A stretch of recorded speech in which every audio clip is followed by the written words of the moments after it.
We've now got Wall Street Journal's John Stoll on the phone from Rome, where all the action is right now. John, tell us about the mood there. Yeah, I think in general, as you'd expect, a lot of excitement.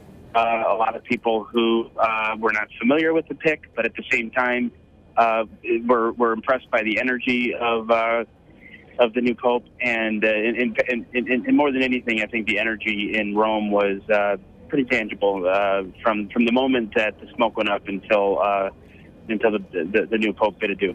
Now, I'm sure you were doing what I was doing, which was watching him as he came on to the balcony and listening to what he said and watching him. Now, it seemed to me that he was both overwhelmed and and very happy at the same time, which is sort of almost a contradiction. Did you see the same thing when you were watching?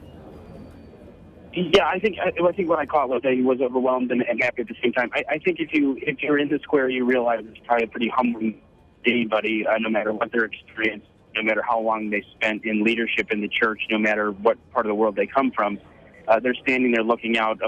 Tens of thousands of people are, chanting "Viva el Pope" and calling him a new name, and that's a humbling moment for anyone. Clearly, I think he was the Cardinal was choked up quite a bit. Maybe not on the point of tears, but at the point where the emotion of the moment definitely got to him. Particularly in the beginning, when he was staring out at the crowd, it was pretty evident that he was taking it all in.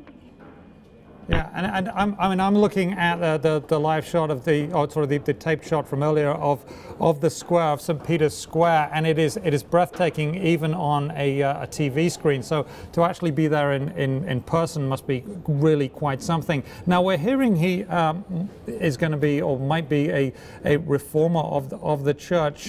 Do we have any reaction from anyone about that within the Vatican so far?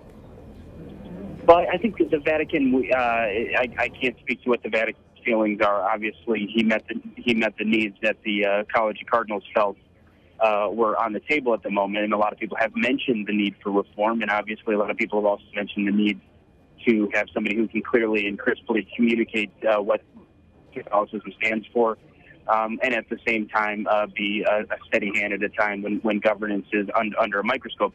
The reaction in the square was mixed, to be honest with you. I found some people who were disappointed. Maybe they were uninformed with exactly who he is, or maybe they know very well, but some were disappointed that maybe the church didn't take a radical enough step, that they stayed a little too moderate, that this wasn't a bold move. Others were very excited about having what I would say, in fact, a quote was that we have a steady hand at the wheel, somebody who knows how to lead an organization and somebody who has a calming effect. So I think, depending on who I talk to, yeah, in general, people were very excited. But I think for the most part, it's just a swell of emotion that people get caught up in and haven't really had time to think about the implications of exactly this pick. Now, clearly, obviously, the Vatican is in Europe, and Europe has had a great run for a very, very long time of having popes from Europe. Is that maybe a little bit of the disappointment that it's not another European pope? I don't think so. I think it was actually a welcome situation. In the square, you've got a very diverse population of people. Yeah, sure, a lot of Europeans, but many people that I met were Americans, South Americans, people from Asia. So I think the fact that he's not from Europe mattered to many people, at least the people that I talked to. And I think, in fact, a lot of people embraced the changing mix that the Catholic Church has experienced over the last decade and understand that that pope eventually is an inevitability that we get a pope from outside of Europe at some point. Now we have one. Now we have one. We certainly do, and he is in. Thank you very much, John Stoll of the Wall Street Journal in Rome. We appreciate you staying up late tonight.